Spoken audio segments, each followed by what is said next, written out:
Alhamdulillah, wassalatu wassalamu ala Rasulillah wa ala alihi wa sahbihi wa man walah, wa ashhadu an la ilaha illallah wahdahu la syarikalah, wa ashhadu anna Muhammadan abduhu wa rasuluh, amma ba'du.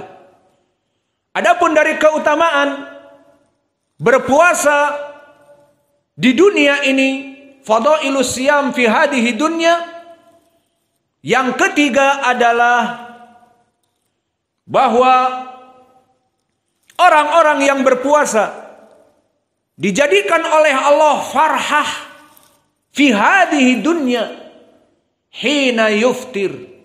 Maka Allah menjadikan bagi orang yang berpuasa suatu kebahagiaan di dunia ini, yang mana kebahagiaannya tidak bisa dibeli dengan uang, dan kebahagiaannya kebahagiaan yang lain, yaitu kebahagiaan di saat waktu berbuka menjelang.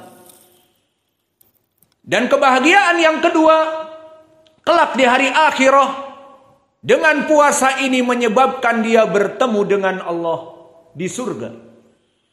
Maka inilah dari keutamaan yang ketiga. Maka pendalilannya seperti hadis yang muttafaqun alaih dari Abi Hurairah. Berkata Rasulullah sallallahu alaihi wa ala alihi wasallam, "Lis-shaimi farhatan." Lis-shaimi farhatan. Untuk orang yang berpuasa itu mempunyai dua kenikmatan dan kebahagiaan. Farhatun fid dunya inda fitrihi, wa farhatun fil akhirah hina liqa'a rabbih. Maka keutamaan di dunia, orang ini dalam keadaan kebahagiaan di saat menjelang waktu berbuka. Maka kebahagiaan ini tidak didapati oleh orang-orang kaya yang mendapatkan tender 1 miliar dalam 1 hari. Kebahagiaan ini tidak pernah diperoleh, hanya sekedar dibayar dengan uang. Maka kebahagiaan orang-orang yang berpuasa disyarah oleh para ulama. Bagaimana bisa terjadi kebahagiaan disebutkan oleh Nabi di sini? Pertama, kebahagiaan di saat dia melarang dirinya untuk makan dan untuk minum dan untuk berhubungan intim dengan istrinya di siang dari Ramadan ataupun puasa-puasa yang sunnah. Maka di saat dalam keadaan kelaparan dan dalam keadaan kehausan dan dalam keadaan kerinduan kepada istrinya, kemudian menjelang maghrib, maka dihidangkan makanan-makanan dari makanan-makanan yang dia makan. Maka di sini menjadi farhah tabi'iyah, menjadi kebahagiaan yang tabi'i, di mana dia dalam keadaan lapar dan dalam keadaan haus dan dalam keadaan rindu, maka dihalalkan oleh Allah sehingga waktu tersebut sangatlah menyenangkan. Ini yang pertama. Dan yang kedua, bagi seorang muslim di saat berbuka senang. Kenapa? Karena dia meyakini bahwa Allah telah menerima dari pahalanya. Maka dia bahagia dan senang sambil dia makan dan kenyang dan melaksanakan kenikmatan yang tiada tara dari makanan dan minuman, dan dia meyakini bahwa dirinya akan diampuni dosa-dosanya dan dicintai oleh Allah dan kelak akan dimasukkan kepada surga karena dia berpuasa. Maka ini pun dari kebahagiaan di dunia. Maka inilah dari kebahagiaan mereka yang pertama. Dan adapun kebahagiaan mereka yang kedua kelak di hari akhirah, dia akan bertemu dengan Allah di surga. Maka kebahagiaan itu kelak di hari akhirah, dia akan bertemu Allah di surga. Dan pertemuan kepada Allah, melihat Allah adalah kenikmatan yang paling puncak prima. Seperti Allah berfirman, wujuhu yawma idzin nadhirah ila rabbiha nadhiratun. Maka wajah-wajah pada saat itu orang-orang yang bertemu dengan Allah, melihat wajah Allah dalam keadaan penuh bahagia. Wajah-wajah mereka berseri dan sumringah dikarenakan melihat wajah Allah.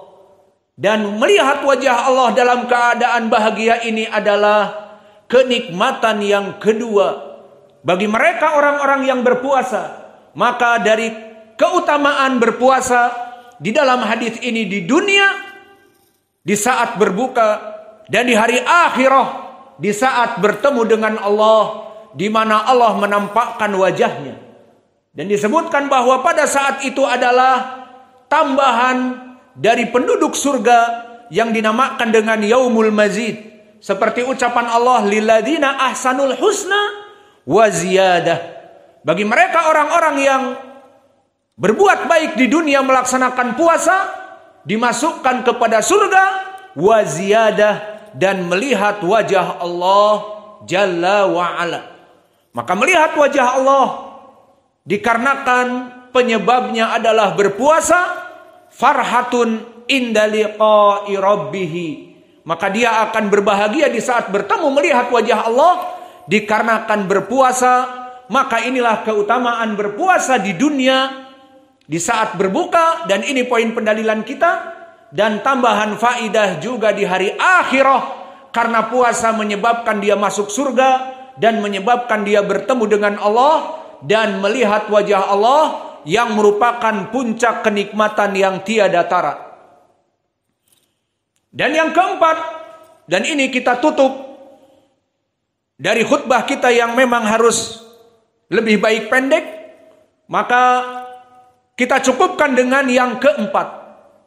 Dan insya Allah dari keutamaan yang lainnya akan kita jelaskan di khutbah-khutbah berikutnya.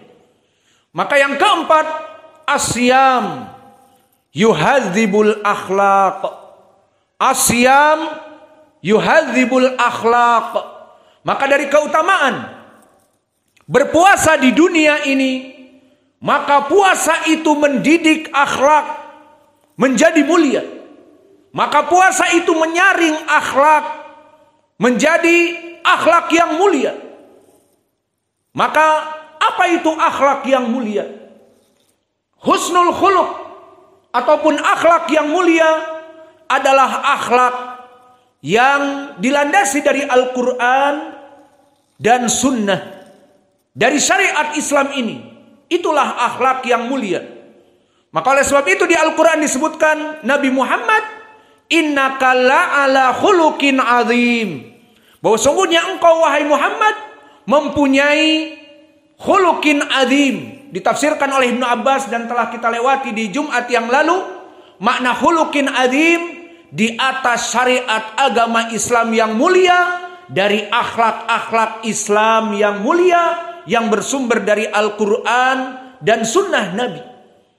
Maka ditafsirkan oleh Ibnu Abbas bahwa Nabi Muhammad mempunyai akhlak yang mulia yang bersumber dari agama yang mulia, dari Al-Quran yang mengajari akhlak yang mulia, dan sunnah-sunnah yang mengajari akhlak yang mulia. Maka oleh sebab itu datang diriwayatkan oleh Imam Muslim dari Aisyah. Datang seorang tabi'i kepada Aisyah, ya ummul mukminin akhbirni bi akhlaqi Rasulillah sallallahu alaihi wa ala alihi wasallam. Wahai ummul mukminin, beritahu kepadaku bagaimana akhlak Nabi yang mulia. Apa jawab Aisyah? Mudah. Jawabnya apa? Hal qara'tal Qur'an. Apakah kamu membaca Al-Quran dan menghafalnya? Bala, tentu aku membaca dan menghafal Al-Quran. Maka dikatakan kalau begitu, kana Rasulullah khalqahul Quran. Bahwa dulu Nabi Muhammad sallallahu alaihi wa ala alihi wasallam akhlaknya mulia sebagai pengejawantahan dan application dari Al-Quran. Maka akhlak yang mulia adalah akhlak dari agama Islam ini. Diajarkan di dalam Al-Quran dan Sunnah dari akhlak-akhlak yang mulia. Maka asyam yuhadzibul akhlak. bahwa puasa mendidik kita, menjadikan diri kita akhlak-akhlak yang mulia. Maka ketahuilah bahwa seluruh jiwa manusia tendency to the bad, cenderung untuk melaksanakan keburukan. Inna nafsala ammaratun bisu. Allah berfirman di dalam surat Yusuf bahwa sungguhnya jiwa-jiwa manusia itu cenderung bad tendencies untuk melaksanakan keburukan. Appetite for destruction, cenderung kepada kehancuran, mengajak kepada perbuatan kemaksiatan yang menghancurkan pemilik dari jiwa tersebut. Maka dengan puasa ini yuhadzibul akhlaq. Maka jika seseorang yang mempunyai akhlak yang buruk, dan semua manusia mengetahui keadaan dirinya, aku mempunyai akhlak yang buruk, aku mempunyai kibir, aku mempunyai hasad, aku mempunyai bakhil, kedekut, pelit, susah untuk berinfak, dan aku mempunyai keburukan-keburukan yang banyak, cinta kepada kemaksiatan. Maka semua orang mengetahui keadaan dirinya. Maka bagaimana cara mengobati penyakit hati? Tazkiyatun nafs, mensucikan dirinya dari akhlak-akhlak yang buruk.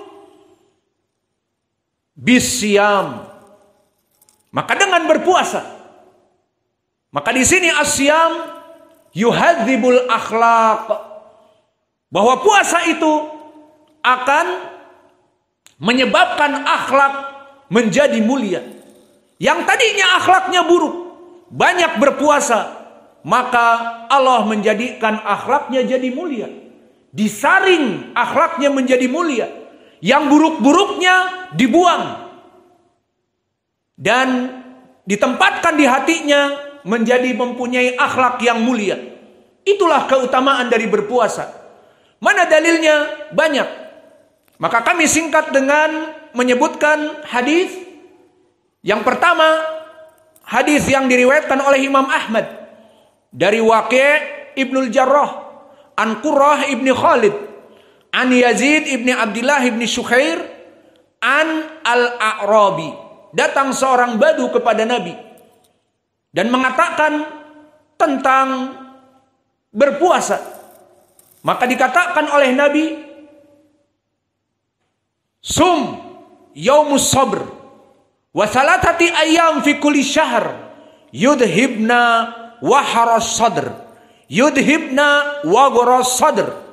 Maka disebutkan kepada Al-A'rabi agar dia bisa mengobati hatinya, puasalah saumus sabr, puasalah hari-hari yang penuh kesabaran. Apa? Puasa Ramadan. Maka ketahuilah ya ibadallah, kita harus bersyukur kepada Allah di mana kita berpuasa 30 hari di negeri Indonesia yang penuh hujan, penuh mendung, dalam keadaan penuh kenikmatan dan kemudahan. Maka bagi mereka yang tinggal di Arab, apalagi dulu di zaman Nabi, di Madinah, panas dan cuacanya banyak angin-angin berdebu panas yang meniup ke rumah-rumah mereka. Maka dalam keadaan kepanasan 30 hari, maka dinamakan saumu sabr, puasa kesabaran 30 hari. Maka di zaman itu puasa sangatlah berat. Dan apa? Ditambah 3 hari dalam 1 bulan ayamil bid, 13, 14, 15 dari hari-hari siangnya. Maka berpuasa pada saat itu 1 bulan 3 hari dan berpuasa Ramadan, apa faidahnya?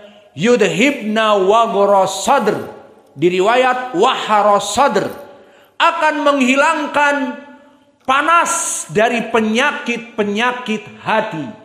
Maka ini pendalilan bahwa asyam yuhadzibul akhlaq, bahwa orang yang berpuasa dia akan dididik hatinya untuk menjadi orang-orang yang berbaik akhlak.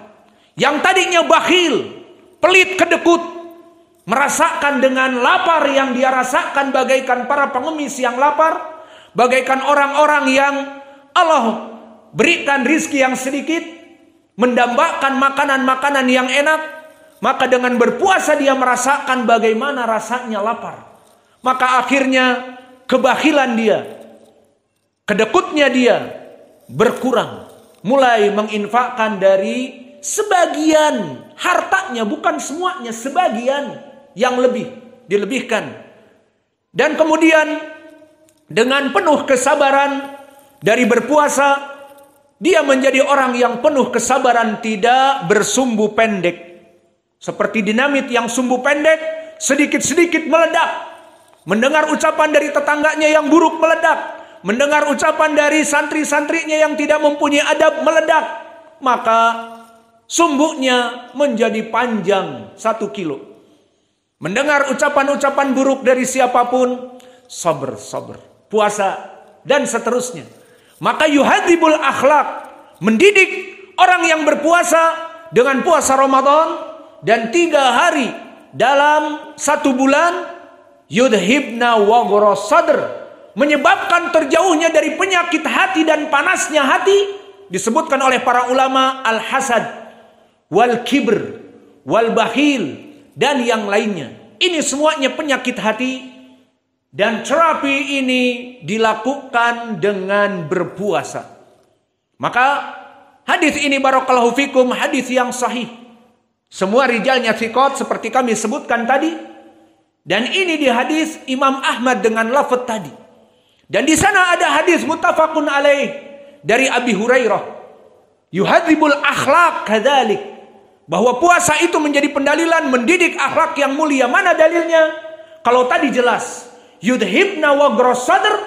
Bahwa puasa Ramadan dan puasa 3 hari dalam 1 bulan menjauhkan dan mendidik akhlak dari hati-hati yang buruk, dari perangai-perangai yang buruk. Maka di dalam hadis ini lebih jelas pendalilannya. Disebutkan asyamu junnatun, bahwa puasa itu tameng dari perbuatan kemaksiatan. Maka ini berarti mendidik apa? Kepada kebaikan. Tidak berbohong, tidak mencuri, tidak mempunyai kibr, sombong, ataupun mempunyai akhlak yang mulia, tidak bakhil, dan yang lainnya. Dikarenakan dengan puasa, maka disebutkan asyamu junnatun, bahwa puasa itu menyebabkan manusia tameng dari perbuatan kemaksiatan dan hati-hati yang buruk. Dan juga disebutkan as-shaimu la yarfath wa la yajhal. Maka awas, orang yang berpuasa tidak boleh mencela, tidak boleh memulai dengan ucapan-ucapan yang buruk, tidak boleh mencela, bergibah, namimah, dan mengucapkan dengan ucapan-ucapan yang keji. Maka ini menyaring akhlak kita menjadi baik. Ini dari segi kita tidak menjadi agresor, kita tidak memulai dengan ucapan-ucapan yang buruk, dan tidak mulai memukul, dan tidak memulai mendolimi manusia yang lain. Dan di dalam hadis yang berikutnya lafadznya defensor, dalam keadaan kita tidak melawan ataupun kita tidak memulai tetapi menahan dari celaan manusia. Maka disebutkan di dalam hadis, fa idza syatamahu au qatalahu. Makna syatamahu, jika ada yang mencela dia dan dia sedang berpuasa. Dan ada yang qatalahu, maknanya bukan membunuh. Qatalahu ay darabahu, mulai mengajak berkelahi kepada dia, mulai mengejeknya, mulai mendorong-dorong untuk mengajak berkelahi. Maka apa jawabannya? Inni shaimun. Maka cukup dijawab dengan maaf, aku sedang berpuasa. Maka di sini jelas, puasa itu mencegah manusia dari agresor dan defensor. Maknanya mencegah keburukan agar dia tidak memulai. Maka orang yang berpuasa jangan mencela dan jangan berbicara keji dan jangan mengejek manusia dan mengajak manusia untuk berkelahi dan sebagainya. Kemudian yang terakhir, defenser, jika dia dicela dan diajak kelahi dan didolimi dan didorong dan dipukul, maka dia bersabar. Falyaqul inni shaimun, inni shaimun. Asyamu junnatun. Maka puasa itu tameng dari berbuat keburukan yang dia mulai menjadi agresor dan mengajak kepada keburukan di saat dia mendefense ataupun membela diri, maka dia memukul untuk membela diri dan dia mencela juga untuk membela diri. Tidak. Jangan membela diri kamu dengan celaan dan pukulan, tapi katakan ana shaimun. Maaf, aku sedang berpuasa. Dan jangan juga diniatkan tapi nanti awas, kalau sudah buka aku bawa parang ke rumah kamu. Ini juga tidak. Maksudnya di sini adalah dia menjauhi segala sebab dari keburukan. Maka ini yang bisa kita berikan dari 4 perkara keutamaan asyam di dunia. Dan insya Allah kita akan lanjutkan di pelajaran khutbah yang akan datang. Maka marilah kita berdoa dan aminkan. As'alullahal karim Rabbal arsyil adim an yahfadha biladana Indonesia, NKRI tercinta, wal Yaman, wa Filistin, wa sairal biladil muslimin. Wa as'alullahal karim Rabbal arsyil adim an yahfadha wulata umurina wa an yahfadha Pak Jokowi wa kadzalika an yursidahu ila tariqil haq wa tariqir rusd. Wa as'alullahal karim Rabbal arsyil adim an yahfadha biladana wa kadzalika wulata umurina wa kadzalika an yarziqana rizqan halalan thayyiban mubarakan fih wa kadzalika an yataqabbal min a'malina min talabil ilm wasiyam wassalah.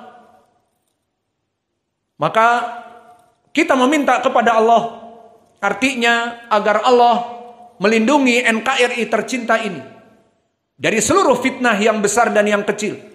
Dan kita meminta kepada Allah agar Allah menjaga pemimpin negeri kita, dari presiden kita Pak Jokowi serta staf-staf kementeriannya dan juga mereka yang bertanggung jawab dari kepemimpinan negeri ini, dari anggota MPR, DPR di pusat dan di daerah.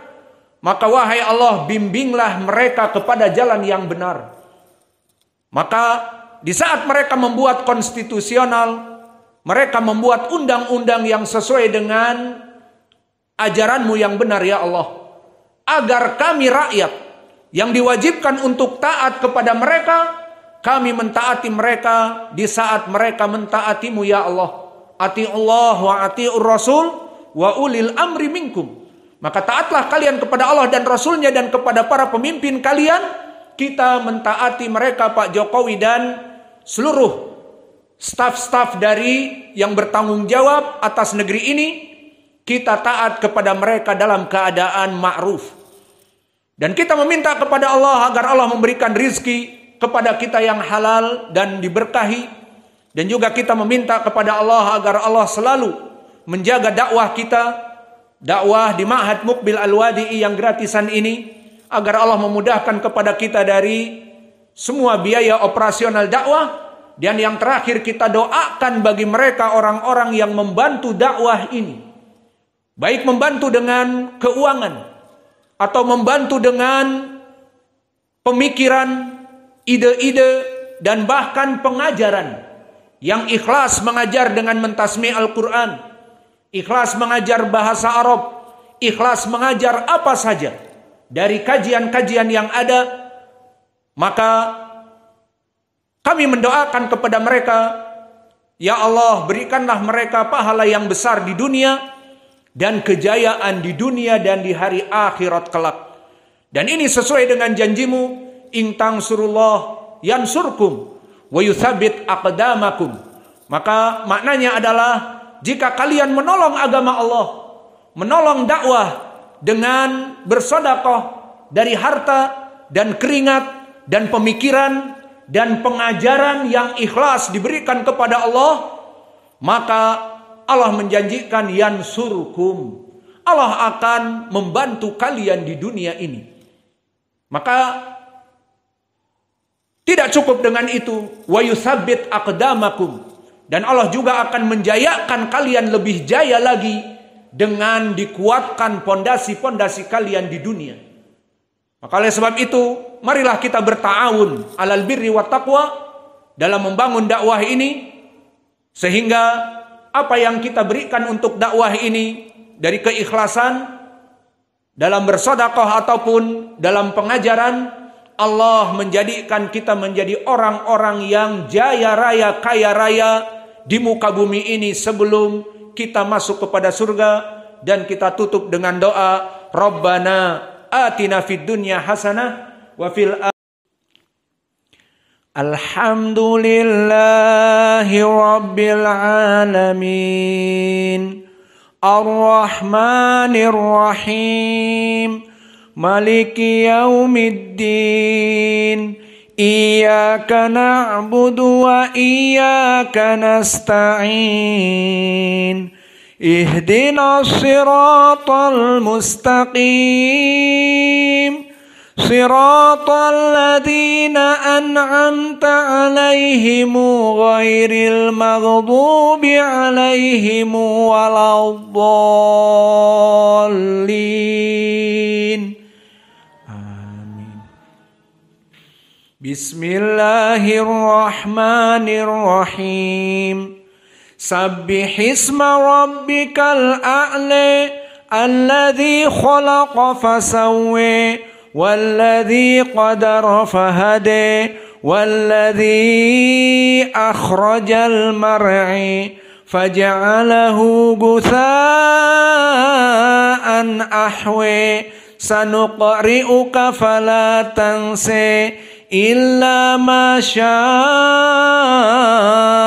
الله إنه يعلم الجهر وما يخفى وَنُيَسِّرُكَ لِلْيُسْرِ فَذَكِّرْ إِن نَّفَعَتِ الذِّكْرِ سَيَذَّكَّرُ مَن يَخْشَىٰ وَيَتَجَنَّبُهَا الْأَشْقَى الَّذِي يَصْلَى النَّارَ الْكُبْرَىٰ ثُمَّ لَا يَمُوتُ فِيهَا وَلَا يَحْيَىٰ قَدْ أَفْلَحَ مَن تَزَكَّىٰ وذكر اسم ربه فصلى بل تؤثرون الحياة الدنيا والآخرة خير وأبقى إن هذا لفي الصحف الأولى صحف إبراهيم وموسى.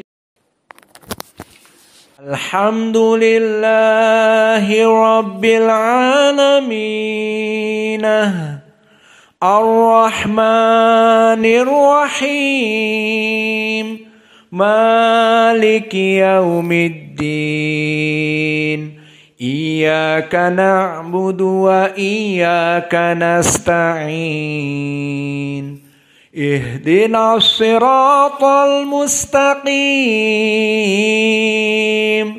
Siratal ladzina an'amta 'alaihim ghairil maghdubi 'alaihim waladdallin.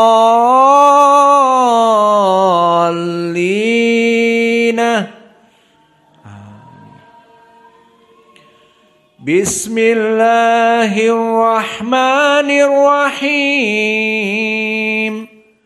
Hal ataka hadithul ghashiyah, wujuhun yawma idin khashi'ah, amilatun nasibah, tasla naran hamiyah, tusqa min aynin aniyah, laisa lahum ta'amun illa min dhari', la yusminu wa la yughni min ju', wujuhun yawma idin na'imah, lisa'yiha radiyah, fi jannatin 'aliyah, لا تسمع فيها لاغية لا تسمع فيها لاغية فيها عين جارية فيها سرر مرفوعة وأكواب موضوعة ونمارق مصفوفة وزرابي مبثوثة أفلا ينظرون إلى الإبل كيف خلقت وإلى السماء كيف رفعت وإلى الجبال كيف نصبت وإلى الأرض كيف سطحت فذكر إنما